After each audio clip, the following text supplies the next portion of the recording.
Een nieuwe opleiding voor mensen met een afstand tot de arbeidsmarkt. Het is donderdag 5 december, dit is Zeeland Nu.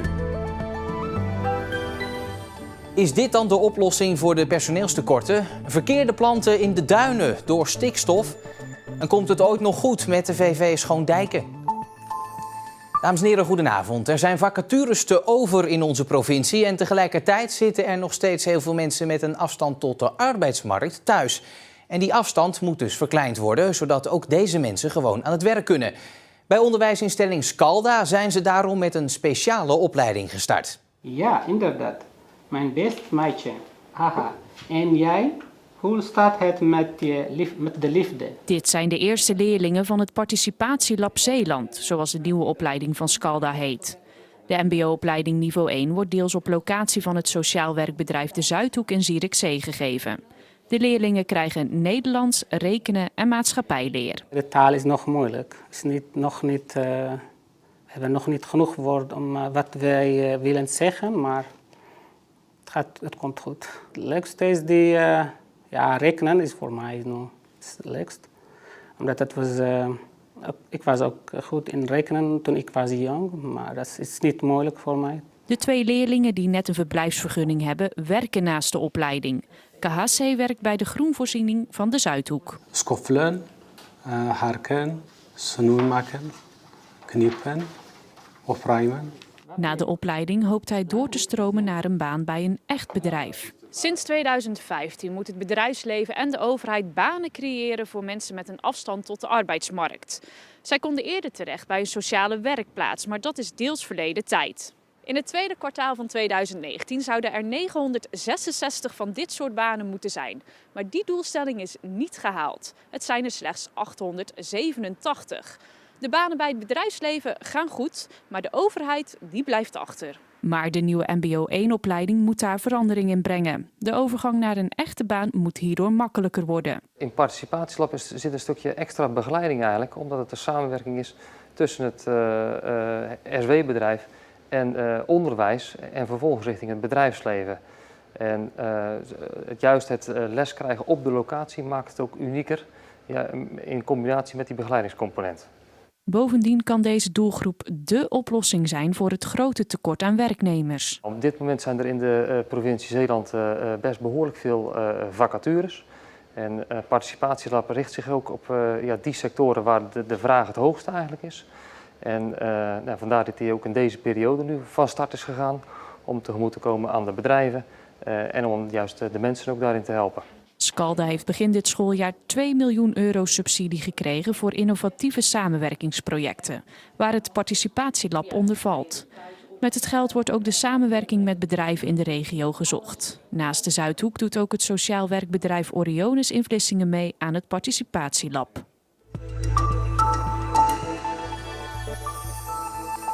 De gemeente Vlissingen zet dit jaar net als Middelburg een vuurwerkdetectiesysteem in tegen mensen die te vroeg vuurwerk afsteken. In Oost-Soeburg en in het middengebied van Vlissingen worden binnenkort richtmicrofoons geïnstalleerd. Aan de hand van die microfoons kan dan snel bepaald worden waar het vuurwerk is afgestoken. De gemeente denkt dat daarmee de pakkans groter wordt. Ander nieuws dan over vuurwerk, want is dit nou doodnormaal vuurwerk of een insectenhotel? Of allebei? De bedoeling is dat je het vuurwerk eruit haalt. Vervolgens steek je het af. En na het afsteken zet je het in de afwasmachine of je maakt het schoon. Je strooit er wat suiker op, je laat hem drogen. En vervolgens vul je die gaten weer met die stokjes die bijgeleverd wordt. En vervolgens hang je hem netjes op aan de muur, zo of zo, dat maakt niet zoveel uit. Dan heb je een insectenhotel. Je bent de eerste, volgens mij, zelfs in Nederland, die zoiets brengt, hè? Ja, klopt. En we hebben geprobeerd om bij de groothandel om dat samen te gaan doen.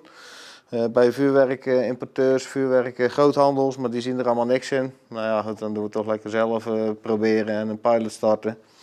En misschien wordt het niks, maar ja, dan hebben we het toch geprobeerd. Zeeuwse boeren kunnen meer geld vragen voor hun producten als ze vaker een EU-kwaliteitslabel aanvragen. Dat zegt politicoloog Herman Lelyveld. Zulke geregistreerde producten zijn vaak duurder en leveren dus ook meer op. Italianen vragen al veel vaker zo'n speciaal keurmerk aan. Bijvoorbeeld voor olijfolie die uit een bepaalde regio komt. Volgens Herman Lelyveld zouden bijvoorbeeld zeekraal en Zeeuwse aardappelen daarvoor in aanmerking komen. Hand in hand voor Feyenoord 1. Geen woorden, maar daden. Even Feyenoord 1. Hatjee. Zo gaat het iedere 2 weken als Marijn op bezoek gaat bij meneer Cor in zorgcentrum Scheldehof in Vlissingen. Marijn is met zijn 11 jaar de jongste vrijwilliger en hij komt graag bij de dementerende Cor. Ik ben voor Feyenoord, hij ook, en dan zingen we vaak het clublied. En ik vind het ook gewoon superleuk om daar vrijwilliger te zijn. En ik maak Cor blij, maar ik maak ook uiteindelijk ook mezelf blij, want dan ben ik blij dat ik het gedaan heb. Marijn is voor zorginstelling BVO Zorg een voorbeeld. Het vaste bestand vrijwilligers vergrijst en steeds minder mensen willen op vaste tijden beschikbaar zijn. BVO wil vrijwilligers nu ook flexibeler in gaan zetten. Woorden maar daden, leven Feyenoord 1. Hey.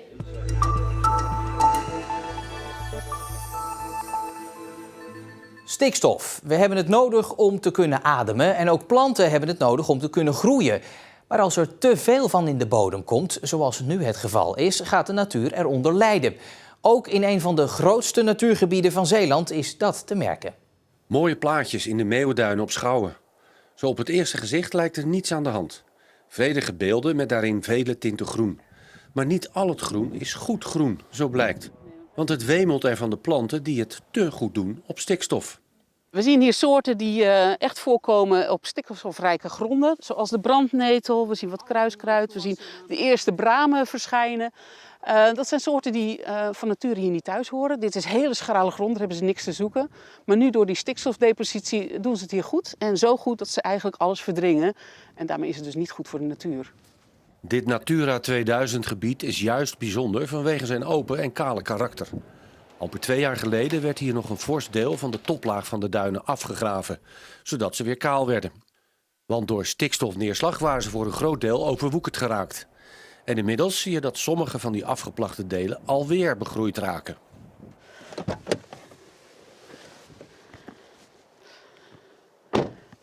Ja, hier zien we eigenlijk hoe het grijsduin eruit hoort te zien. Een dun laagje mos, wat open plekken, een klein beetje wat opslag.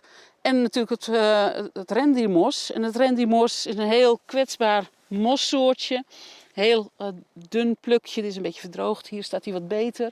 Het verdwijnt als de bodem helemaal dichtgroeit. Als het hier helemaal vergrast, dan is dit weg. De stikstofneerslag ontstaat door scheepvaart, veeteelt, auto- en vliegverkeer, industrie en bouwwerkzaamheden. De uitstoot slaat neer in de bodem en maakt dat bepaalde planten en struiken extra hard gaan groeien. En zo de kwetsbare soorten verdringen.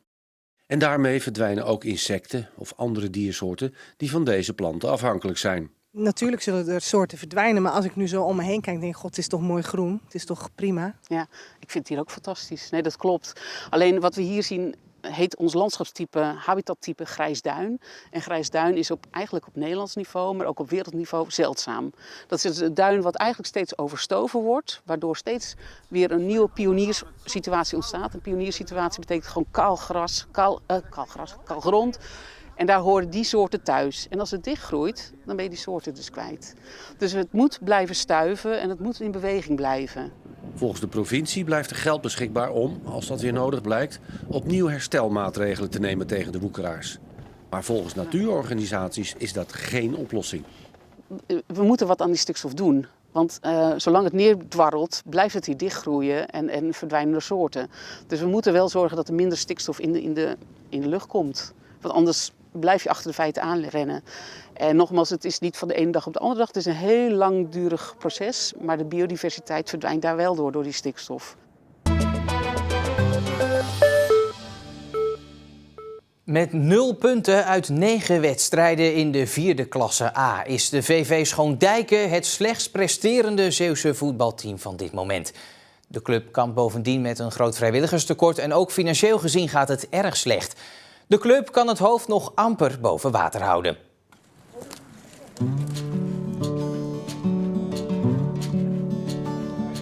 Ik had gehoopt dat we naar de zaterdagklasse zouden gaan. dat we wat meer het niveau aan konden. Maar ik merk dat het niveauverschil tussen datgene wat wij laten zien en de andere ploegen, dat er wel een groot verschil in zit. Heel veel jonge gasten van de 16, 17 jaar. En ik merk gewoon dat je daar een stapje terug voor moet. Qua niveau en ook qua uitleg en qua datgene wat ze kunnen. Ik had er iets meer van verwacht. We gaan te vlug druk gaan zetten. Want we willen die bal. Nee, wacht ze gewoon op tot aan de middenlijn. En als we dan ook nog voor zorgen dat we kort dekken, dan moet dat vandaag goed komen, jongens. Want vandaag wordt het tijd dat we die 3 punten weer eens gaan pakken. We hebben er een paar keer dichtbij gezeten, maar vandaag moet het gebeuren. Ik heb altijd wel plezier om hier te gaan trainen. De jongens hebben er plezier in. We hebben een leuke, hechte groep. En dat zorgt er voor mij ook voor dat ik telkens opnieuw hier naartoe kom met een goed gevoel. Dat je niet altijd met een goed gevoel teruggaat, dat gebeurt ook wel eens. Maar ik doe mijn best om gewoon elke week hier mijn beste beentje voor te zetten. En probeer die spelers te verbeteren.